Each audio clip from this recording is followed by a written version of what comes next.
Good morning, everybody. Gopher here, aka Fred Gillespie, George Carlin's right hand. Listen, let me give you a little information about how my buddy worked and how he put this stuff all together. I met him. The first job I ever did for George and Brendan was I came up to the house and I was the gopher, and then they asked me one day how much I would charge them for. And not only being the gopher, I had a newspaper route in Beverly Hills, and I'd get up 7 days a week. I took over my LA Times. But they asked me, they said, well, I always needed some money. Everyone needs that. So Brenda says to me one day, how much would you charge to come up to the house and shampoo the carpets? I said, oh, I don't know. How about $3.75 an hour? She says, great.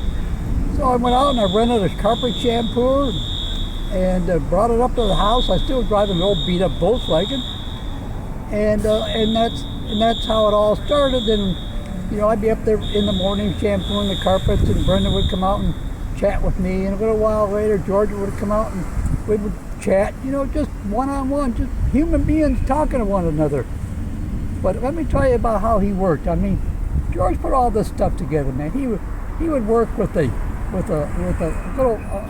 little tape recorder, one of the little small tape recorders, and a boom box, a Sony boom box, and tapes, and sit at the end of his bed and write notes and put all this stuff together. You don't need no creative office to write comedy or even write anything, motherfuckers. I mean, come on. Creative office space, right? Sure, you can write comedy sitting on the toilet. So, you have to have you have to make the commitment, and you do need to have fresh stuff because people want to hear fresh stuff.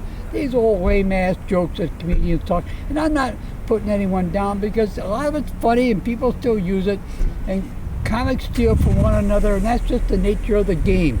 That's how it all works. But your audience, they want to see new stuff. They want to laugh. They want a good belly laugh. They really enjoy a good belly laugh. And when you come from outside and make them assholes laugh, they get all excited.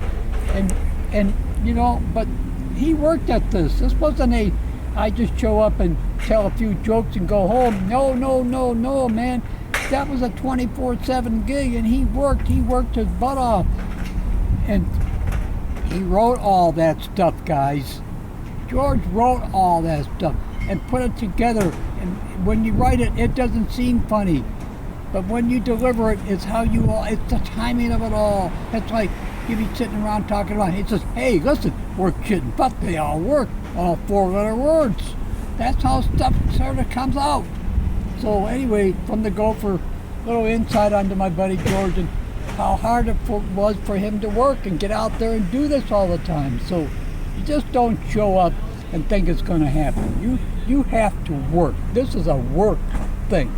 So remember that. Without the work, there is no reward. Blessings from the Buddha. Have a good day, everybody. Over and out from the Gopher.